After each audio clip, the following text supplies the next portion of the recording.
இப்போதும் கர்த்தருடைய ஆலயத்தை கட்டும்படி ஒரு கல்லின் மேல் ஒரு கல் வைக்கப்பட்டது. முதல் நடந்ததை உங்கள் மனதிலே சிந்தித்துப் பாருங்கள். அந்த நாட்கள் முதல் ஒருவன் 20 மரக்காலாக கண்ட அம்பாரத்தினிடத்தில் வந்தபோது 10 மரக்கால் மாத்திரம் இருந்தது. ஒருவன் ஆலையின் தொட்டியில் 50 குடம் மொள்ள ஆலையினிடத்திலே வந்தபோது 20 குடம் மாத்திரம் இருந்தது.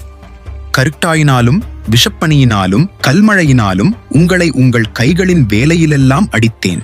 ஆனாலும் நீங்கள் என்னிடத்தில் மனதை திருப்பாமற் போனீர்கள் என்று கர்த்தர் சொல்லுகிறார். களஞ்சியத்தில் இன்னும் விதைத்தானியம் உண்டோ? திராட்சச் செடியும் அத்திமரமும் மாதளஞ்செடியும் ஒலிவ மரமும் கனி கொடுக்கவில்லையே. நான் இன்று முதல் உங்களை ஆசீர்வதிப்பேன் என்று சொல்லுகிறார் என்றான்.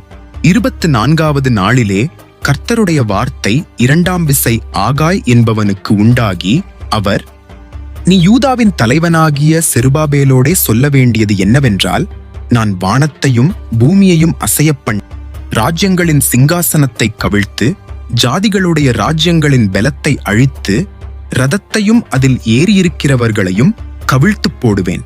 குதிரைகளோடே அவைகளின் மேல் ஏறியிருப்பவர்களும் அவரவர் தங்கள் தங்கள் சகோதரனின் பட்டயத்தினாலே விழுவார்கள். சேனைகளின் கர்த்தர் சொல்லுகிறார். செயல்தியேலின் குமாரனாகிய செருபாபேல் என்னும் என் ஊழியக்காரனே, உன்னை நான் அந்நாளிலே சேர்த்துக் கொண்டு உன்னை முத்திரை மோதிரமாக வைப்பேன் என்று கர்த்தர் சொல்லுகிறார். நான் உன்னை தெரிந்து கொண்டேன் என்று சேனைகளின் கர்த்தர் உரைக்கிறார் என்று சொல் என்றார். வீடியோ பிடிச்சிருந்தா லைக் பண்ணுங்க, ஷேர் பண்ணுங்க. அடுத்த வீடியோக்களுக்கு சப்ஸ்கிரைப் பண்ண மறக்காதீங்க. தேவன் உங்களை ஆசீர்வதிப்பாராக.